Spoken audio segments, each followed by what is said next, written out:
ముకుంద జ్యువెలరీలో వడ్డానం Mela October 4th నుంచి 12th వరకు ఫ్లాట్ 9.99% VA ఆఫర్ మీకోసం. నమస్తే రమగారు. నమస్తే జయ. రమగారు, దీపావళి పండుగలోకి వచ్చేసాము. అయితే దీపావళికి ముందు రోజు మనం ధనత్రయోదశి అంటాం. మరి ఈ పండుగ యొక్క విశిష్టత, ఈ రోజు ఎలాంటి విధి విధానాలు అనుసరించాలి? ధనత్రయోదశి అనగానే సాధారణంగా ప్రతి ఒక్కరికి గుర్తొచ్చేది బంగారపు షాపులు. వెళ్ళిపోవాలి, గోల్డ్ కొనేసుకోవాలి, కొంటేనే మనకి లక్ష్మీదేవి వచ్చేస్తుంది అనేసి ఒక నానుడి. బంగారం కొనుక్కోవాల్సిందేనా రమగారు? అంటే వద్దంటే మీకు ఓకేనా? అస్సలు కాదు. బంగారు ప్రియులకి అస్సలు కానే కాదు. బంగారు ప్రియులని కాదు జయ, ఎవరికైనా ఒక సందర్భం ఒకటి కావాలి. ఎవరికైనా యాక్చువల్గా ధనత్రయోదశి నా చిన్నప్పుడు నేను వినలా, నేను పెద్ద అయ్యాక కూడా నేను వినలేదు, బాగా ఓల్డ్ అయ్యాక విన్నా. నువ్వు పెద్ద అయ్యాక ఈ మధ్య ఇప్పుడే వింటున్నాం, వీటిలలో వింటున్నా. బట్టి అంటే ఈ త్రయోదశిని కూడా పూజ చేస్తారు అనేది ఒక చిన్న సమాజం ఎవరో చేసి ఉండొచ్చు. దీన్ని మన బంగారు వ్యాపారస్తులు దాన్ని పసిగట్టి ఏదో ఒక సందర్భం చూపించాలి. ఈ సందర్భాన్ని చూపించారు. అక్షయ తృతీయ సందర్భాన్ని చూపించినట్లుగా ఈ సందర్భాన్ని ధనత్రయోదశి బంగారం కొనుక్కుంటే ఈ రోజున బంగారాన్ని ఇంటికి తెస్తే ఆ తర్వాత ఇబ్బడి ముబ్బడిగా బంగారం వస్తుంది. లక్ష్మీ కటాక్షం, లక్ష్మీదేవి కటాక్షం ఒట్టి బంగారం మీదే ఉందని వాళ్ళు మనని నమ్మించటంలో కృతకృత్యులయ్యారు వ్యాపారస్తులు. దానికి ప్రధాన కారణం వాళ్ళొక్కళ్లే కాదు, మనకే బంగారం ఏదైనా అట్లా వస్తుభ్రాంతి ఉండటం వల్ల జరిగింది ఇట్లా. ఇప్పుడు ఏదో ఒక పర్టికులర్ సందర్భాలు అక్షయ తృతీయకో, వరలక్ష్మి వ్రతానికో, లేకపోతే ఈ ధనత్రయోదశికో ఖచ్చితంగా బంగారం కొనాలి అని ఉంటే అసలు కొనుక్కోలేని వాళ్ళు, కొనలేని వాళ్ళు, కొనడం మీద పెద్ద ఆసక్తి లేని వాళ్ళు తప్పనిసరిగా అయినా బంగారాన్ని కొనుక్కుంటారు. కంపల్షన్ చేస్తే వేరే కథగా ఉంటుంది. అట్లా కంపల్సరీగా చేసి మనలోకి తోశారు. మనం కూడా దీన్ని కంపల్సరీగా భావించి ఇంతో అంతో తృణవ పణవ ప్రతి వాళ్ళు ఓ 4 గ్రాములు, 1 గ్రాము, 1/2 గ్రాము, 1/4 గ్రాము చిన్నది ముక్కుపొడికైనా కొనుక్కుందామని బంగారాన్ని చేర్చుకుంటున్నాం. ఇది ఒక రకంగా కొంత రకంగా మంచిదే. ఇప్పుడు క్రమంగా మన పరిస్థితి ఎట్లా వచ్చింది, ప్రతి వాళ్ళకి 200 గ్రాముల మించి ఉండకూడదు లాంటి రూల్స్ కూడా వచ్చినాయి. అవి కూడా వచ్చినాయి కదా. మీ దగ్గర బంగారం అంతా చూపించాలి, పుష్టేని గోల్డ్ అయితే అంటే పాతది పురాతన కాలది పూర్వోత్తరపు కాలం నుంచి వచ్చినవి అయితే అక్కర్లేదు. కానీ ఇప్పుడు మీరు లేటెస్ట్గా కొన్న ప్రతి రూపాయి మనకి 2 లక్షలు దాటామంటే వెంటనే మన ఆధార్ కార్డు ఇవ్వాలి. బంగారపు షాప్ ఆధార్ కార్డులు అడుగుతున్నారు, పాన్ కార్డులు అడుగుతున్నారు. ఎవరికి బంగారం లేదో వాళ్ళు కొనుక్కోవచ్చు, ఎవరికి బంగారం ఉందో వాళ్ళు అదే కొనుక్కోకర్లే, ఇంకోటి ఏదైనా కొనుక్కోవచ్చు. అసలు ఏమైనా కొనుక్కోవాలనే సిద్ధాంతమే లేదు అసలు. ఏదో ఒక కొత్త వస్తువు తెచ్చుకోవాలి. ఇది త్రయోదశి లెక్క కాదు. దీపావళి పండగకి, దీపావళి వెలుగుల పండగ, జీవితంలో ఏదో ఒక మార్పు సాధించాలని భావించేవాళ్ళు, మార్పు తెచ్చుకోవాలని భావించేవాళ్ళు ఏదో ఒక కొత్త వస్తువు ఇంటికి తెచ్చుకుంటే కొంచెం కలర్ఫుల్గా మనకి ఆసక్తికరంగా ఉంటుంది. ఒక కొత్తది కొన్నాం, ఒక కప్పు కొన్నాం అనుకో, పిల్లాడి కొత్త కప్పులో పాయసం పెట్టుకుని తింటే ఎక్సైట్మెంట్ ఉంటుంది. కొత్త వస్తువు ఉంటే అసలు అది వాడాలి ఫస్ట్. అది ఏ వస్తువు అయినా రమ్మగారు, అంతే కదా. బంగారం అంటే చెప్పాలా, బంగారం అంటే చెప్పాలా, చెప్పక్కర్లేదు. ఇంకా ఎక్కువ మక్కువ, డబ్బు ఎక్కువ. ప్రధానమైంది బంగారం మనకి ఏమంటారు, ఒక అసెట్ లాగా ఉండటం, ఒక చోట ఒక మదుపు లాగా ఉండటంతో దాని మీద కూడా వెళ్తారు. కానీ బంగారమే కొనుక్కోవాలన్న నియమం లేదు, అంత అవసరమేం లేదు. కాకపోతే ఈ ధనత్రయోదశి నాడు ఏం చెయ్యాలి, మన వాళ్ళు నాకు తెలిసి తెలుగు వాళ్ళలో మనం ఏటా ఈ మాట చెప్తూనే ఉన్నాం. కానీ ధనత్రయోదశి నాడు మేము పూజ చేస్తున్నాము అని చెప్పే వాళ్ళ సంఖ్య చాలా చిన్నది. అవును, తక్కువ ఉంటుంది. నేను కూడా చేయ ధన్వంతరి పూజ, ఆ రోజు ధన్వంతరి జన్మించాడని చెప్తారు. ధన్వంతరి ఎప్పుడు జన్మించాడు, పాలకడల నుంచి లక్ష్మీదేవి పుట్టిన రోజే ధన్వంతరి కూడా జన్మించాడు. ఆయన ముందు ఈవిడ వెనకాల పుట్టల, ముందు లక్ష్మీదేవి, కల్పవృక్షం, కామధేనువు, చంద్రుడు, అప్సరసలు, నవరత్నాలు, మణులు, మాణిక్యాలు అవన్నిటితో పాటు ధన్వంతరి కూడా పుట్టాడు. ఈ ధన్వంతరి జయంతి అని ఈ రోజును చేసుకుంటాం. దీని తర్వాత అమ్మవారిని ఐశ్వర్యానికి అధినేత్రిగా భావించారు కాబట్టి ఆ తర్వాత మనం అమ్మవారి పూజ చేసుకుంటాం. అవునండి. మొదటి ఏ రోజైతే పాలకడల నుంచి చిలికితే అందరూ వచ్చారో మరి ఇప్పుడు చంద్రుడి జయంతి కూడా చేసుకోవాలి కదా లెక్క ప్రకారం. అంతేగా. అవునా, మనం చంద్ర జయంతి ఎందుకు చేయట్లేదు, అసలు పరిగణలో కూడా తీసుకోవట్లా. కానీ చంద్రుడు ధన్వంతరి ఓసారే పుట్టారు, ఒకళ్ళ వెనకాల ఒకళ్ళు వచ్చారు. వాళ్ళంతా ఓసారి వచ్చిన వాళ్ళే. కానీ మనం ధన్వంతరిని ఎందుకు చేస్తామంటే ఈయన ప్రత్యేకంగా మానవుల ఆరోగ్యానికి రక్షకుడుగా ఉన్నాడు. ఓకే. వైద్యం ఆయన యొక్క ప్రత్యేకత. అందుకని ధన్వంతరి జయంతి చేసుకోవాలంటారు. ఈ త్రయోదశి నాడు చాలా రకాల కథలు చెప్తారు. ధన్వంతరి జయంతి చేస్తారా, చేసుకుంటే చేసుకోండి. ధన్తేరాస్ నాడు చేసే పూజ సాయంకాలం. ఇప్పుడు మనం తిథుల గురించి మాట్లాడుతున్నాం కదా. ఇప్పుడు ఉదయకాల తిథులు ఉండటం కొన్నిటికి ముఖ్యం. త్రయోదశి ఉదయకాల తిథి ఏదైనా సరే మనకి తిథి ఎట్లా లెక్క పెడతాము, సూర్యోదయానికి ఏ తిథి ఉంటే ఆ తిథి ఉన్నట్టే చెప్పుకోవాలి ఆ రోజు. అవును.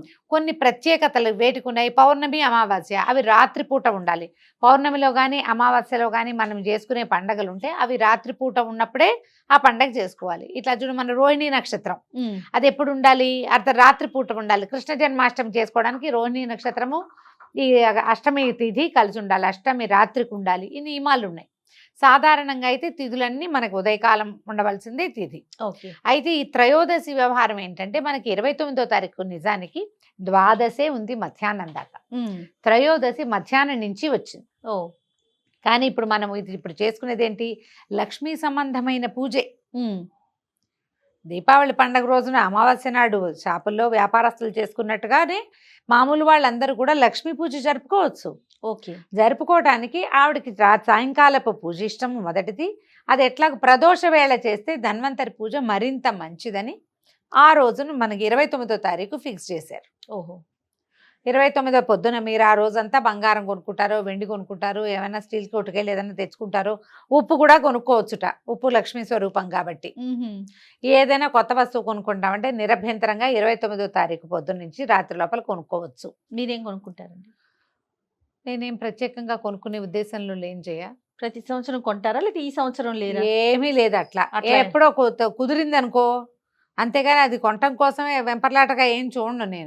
నేను చిన్న స్టీల్ గ్లాసు గిన్నె, నేతి గిన్నె కొనుక్కుంటాను. అంతే, ఏదో ఒకటి కొంటాం.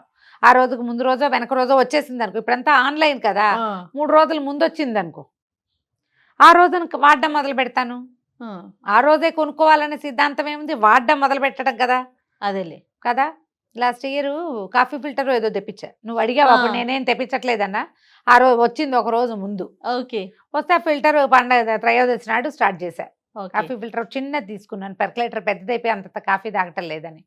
అంతే, ఏదైనా ఒక చాలా చిన్న వస్తువు కొత్తది. దీపావళి పండగకి నార్త్ ఇండియా అంతా త్రయోదశి నాటికి దీపావళి పండగకి ఇళ్ళకి రంగులు వేసుకుంటారు జయ.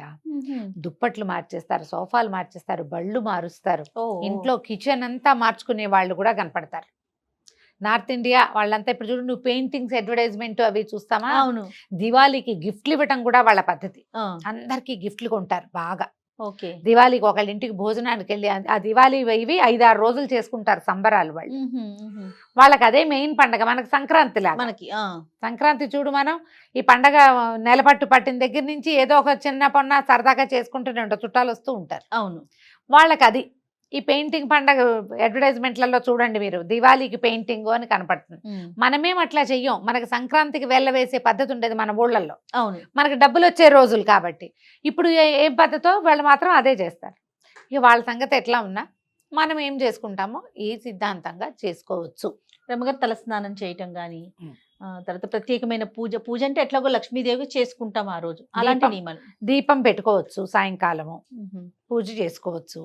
దీనికి నియమం తలంటి నియమంగా ఏం చెప్పరు జయ త్రయోదశికి పూజే. పైగా ఏంటంటే మనకి త్రయోదశి అనేసరికల్లా మాస శివరాత్రి వస్తుంది. శివ పూజ చేసుకుంటారు. ధన్వంతరి పూజ మీకు అవకాశం ఉంటే చేయండి. దీనికి ఏం చెప్తారంటే గుమ్మంలో ఏదైనా బంగారు వస్తువు లాంటిది పెట్టి, దీపం పెట్టి బంగారు వస్తువు పెట్టాలంటారు. ఇది మనం ఇంతకు ముందు ఒక కథ చెప్పుకున్నాం. ఒక రాజుగారి అబ్బాయి, రాజుగారికి కుమారుడు కలిగాడు. ఆ అబ్బాయికి మరణగండం ఉంది. గండం ఉంటే ఏదో వివాహం చేశారు. వివాహం చేసి పిల్లకి చెప్పారు, ఇతనికి సర్పగండం ఉంది, ఎప్పుడో మరణిస్తాడు అని. ఆ సర్పగండం ఎప్పుడు ఉందంటే కార్తాంతికులు బాగా లెక్కబెట్టి ఈ దీపావళి దీపావళి ముందు వచ్చే త్రయోదశి నాడు ఈ అబ్బాయికి గండం ఉందని చెప్పారు. చెప్పేసరికల్లా ఈ అమ్మాయి ఏం చేసిందట, ఆ త్రయోదశి నాడు లక్ష్మీదేవి ఆవిడ జన్మించింది మరి ఆ రోజే కదా, పాలకడల నుంచి వచ్చింది. అందుకని ఇంట్లో వైభవపేతంగా లక్ష్మీ పూజ చేసి మొత్తం అంతఃపురానికి అన్ని దారులు కంతాలు కూడా పుడిపించేసింది. సర్పం రావాలంటే దారి గుండా రావాలి కదా, పాకెట్లో రాసులుగా బంగారం పోస్తుందట. ఓ బంగారం పోస్తే ఈ సర్ప రూపంలో వచ్చాట యమధర్మరాజు. వస్తే ఆ సర్పం ఆ లోపలికి వచ్చేసరికల్లా ఈ బంగారము, ఇంటి నిండా దీపాలు, దేదీప్యమానంగా ఉన్న ఇల్లు, ఆ తర్వాత ఏమో వినపడుతున్నటువంటి లక్ష్మీ సంబంధిత స్తోత్రాలకి కన్ఫ్యూజ్ అయిపోయి ఆ సర్పం దారి మర్చిపోయిందట. అంటే యమధర్మరాజు దారి మర్చిపోవటం వల్ల సమయం అయిపోయింది. ఇతనికి గండకాలం ఏదుందో గండకాలం ముగిసాక ఇంకేం చేయలేము, వాటి రాత మారిపోయింది. అందుకని గండకాలాలు ఏమైనా ఉంటే అవి ఈ రోజు పూజతోటి ఈ వేళ పెట్టిన దీపంతో పోతాయని పురాతన కాలంలో మన దగ్గర కూడా తెలుగు ప్రాంతాల్లో కూడా పెట్టేవారట.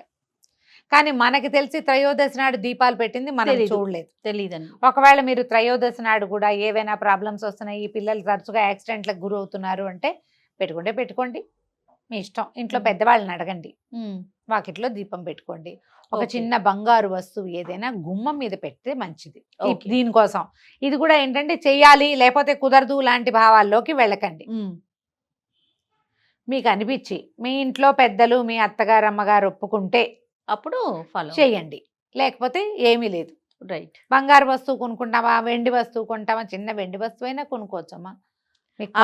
చెప్తున్నారు కదా, చిన్న నెయ్యి గిన్నె కొనుక్కోండి, ఏది కొనుక్కున్నా సరే. ఏది కావాలంటే అది, ఏం వద్దనుకుంటే చక్కగా ఊరుకోండి, అంతే. ఒక దండం పెట్టుకోండి, దీపావళి పండుగ 2 రోజులు ఉంది, ఆ పండుగ గ్రాండ్గా చేసుకుందాం అని దండం పెట్టుకోండి. ఇది యమగండం దాటుతుందన్న ఒక భావం కొన్ని కథల్లో కనపడుతుంది. అదేలేండి. మరి కథలే కదా మనకి మూలాలు. అవును. వద్దనుకుంటే ఊరుకోవచ్చు, అంతే. ఎలా కావాలంటే అలా చేయొచ్చు. ధన్వంతరి పూజా విధానం అంటే ఒకవేళ వైద్యులు ఎవరైనా ఉండి ధన్వంతరి మంత్రం ఉపదేశం ఉన్న వాళ్ళైతే వాళ్ళు మంత్రం పునశ్చరణ చేసుకునే రోజు ఆయన పుట్టినరోజును చేస్తే మంత్రానికి బలం పెరుగుతుంది. మనం అలాంటి వాళ్ళు తక్కువ ఉంటారు కదా, వాళ్ళకి మనం చెప్పక్కర్లా, వాళ్ళది వాళ్ళే ఎలాగో చేసుకుంటారు. నమస్తే రమ్మ గారు. నమస్తే.